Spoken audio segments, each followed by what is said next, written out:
Big Gold Belt Media with another review. It is I, Damien G, and I just got done watching over on the Retro Cartoon Rewatch with myself the Babylon 5 movie, The Road Home. Now, I'm going to get this out of the way and let you all know that I have never seen an episode of Babylon 5 before watching this movie. And I watched it live with my friends over on the Retro just so I can have authentic reactions. And I just got done watching it, and I'm here to record this review for you here at Big Gold Belt over on youtube.com/Big Gold Belt. So now that I got that out of the way, that I don't really know the lore, but I know enough about sci-fi and about futuristic, I want to say, space odysseys and space soap operas to understand exactly what I was getting into when I jumped into Babylon 5, The Road Home. What I didn't expect, and I mean this with all the love in my heart, emphasis on the word love here, is I did not expect us to check off every science fiction box known to Damienistic creation from the beginning of my life over the last 40 some odd years.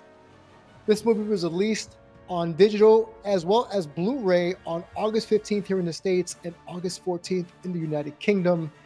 It basically is a love homage to the Babylon 5 series written by J. Michael Straczynski, who is also the creator as well as the producer of this show.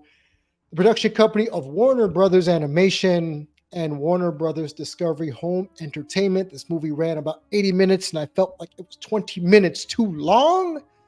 So that tells you enough right there. So, as someone who went in blind to this, completely blind, one, this was done in 4K. Great. Number two, this made use of a lot of CGI animation. Okay, I can sign off on that. Except there were various times I was watching this where I felt as if I was watching a PlayStation 2 video game movie. If you played Killer 7 or anything from Suda 51, this was exactly what I thought I was looking at. Or something from the Digital Devil saga from Atlas, circa before Persona 3. Graphically, that's what I was looking at, and that's what I kept reminding myself of as I kept watching this. But I also challenged the viewers watching along with me to check off what tropes or what shows did they feel that this was borrowing from. And there was a lot. So I'm just going to get the obvious out of the way. Quantum Leap, Star Wars. Those are the two easiest things off the top of my head. Then there was Crisis on Infinite Earths. There was The Fifth Element being used over here. There was Inception. There was Space Ghost, even taken from this. There was a lot of things on Damienistic history that was used for this movie. And I'm not even a third of the way done. The Bad Batch, that's another one. The Clone Wars, took from there too. Aeon Flux was another thing that they borrowed from. I said Quantum Leap, Jumper, Digital Devil Saga, like I said earlier, for the PlayStation 2, the themes used a lot of time jumping. Doctor Who. What else do we got here? Hold on. Star Wars, Quantum Leap, What If, WandaVision, Crisis on Infinite Earths, Firefly, Independence Day, Halo, Gears of War, and The Fifth Element using the power of love, even Back to the Future. You could say this entire movie was an homage to all of those things. And it covered 80 some odd minutes. That was 20 minutes too long. This could have been done better. Instead of a movie, it could have been done as an animated short series or a mini series. But to release this as a movie where we have the main character basically jumping through different time periods of the Babylon 5 series. And if you don't know the series, you're not going to really know what's going on. The only reason I knew some of it was toward the end. It reminded me of the UPN show I grew up watching, or at least hearing of, when I was a child, because I recognized the way the characters were portrayed animated versus their live action counterparts. And I got to admit, I did not enjoy this. For the story, I didn't enjoy. But for the amount of times it either just borrowed heavily, took homage from, or paid homage to, all these, like I said, space operas, comic books, multiverse theory, the Infinity War aspect of it all. Holy shit. I feel like I was watching everything science fiction related over the last 12 years, all in an 80-minute movie, and it dragged. Let me sum it up for you. If you've seen Quantum Leap, you've seen this. The main character is jumping from timeline to timeline. John Sheridan leaving Babylon 5 to be the president, I guess, of the Interstellar Alliance. That was the whole beginning of this movie. And then he jumped into different parts of the war. And then he kept time jumping. He visited his parents in Smallville, okay? They ripped off Superman from there. Another WB property, looking at UDC Comics. And we got 80 minutes of him jumping through time. All in the end, spoilers, kids, to bring him back to the original starting place. And what was the thing that brought him back? It wasn't science. It wasn't technology. Spoilers. It wasn't anything that had to do with futuristic mumbo jumbo. It had to do with the power of love.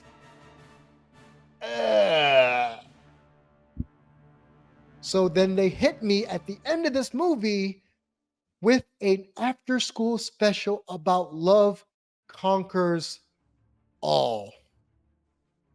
What we think is the villain torturing him throughout this movie turns out, plot twist, it's not the villain. It's his anchor that they teased earlier in the movie, is that he needs an anchor to keep himself stabilized. And his anchor was chasing him the entire movie like the anti-monitor from Crisis. So if you want my quick rating scale, graphically it gets a B. I was watching a PlayStation 2 movie. That's what I got from it. It was cel shaded. Or if you've seen the MTV version of Spider-Man, that's what I got from this. The script. Straczynski, you've done some really good things in your life and in your career. This wasn't one of them. I don't know if you were hamstrung by WB. They needed to like tick all the boxes, but this wasn't it, Chief. This was a C- in terms of script writing.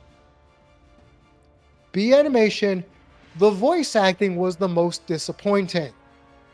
You get a C because you brought back a lot of the original actors from the Babylon 5 series to voice their counterparts in the animated special, but there was no gravitas, there was no verve, there was no va-va-va-voom, there was nothing to make me interested in any of these vocal presentations. It was as if you took the paycheck and said, cool, I gotta voice this character one more motherfucking time. C-.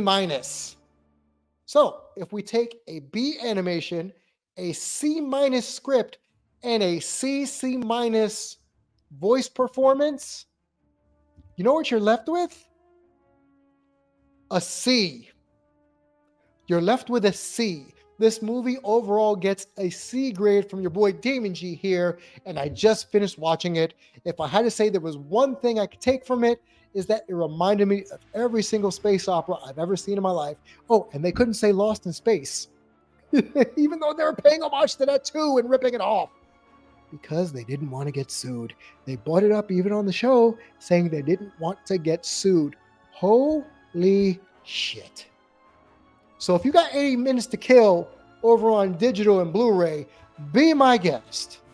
Not me. This is a C. Now, if you're a big Babylon 5 fan, you may love this. This may be right up your alley. But to me, it was a strikeout. Not my thing. Wasn't enjoyable. And even my friends watching in the chat basically said the same thing I'm telling you right now. It ripped off every single sci-fi trope I've seen in all my time on Earth just to cash in on the Babylon 5 intellectual property. And I always end a broadcast on the rewatch to say this.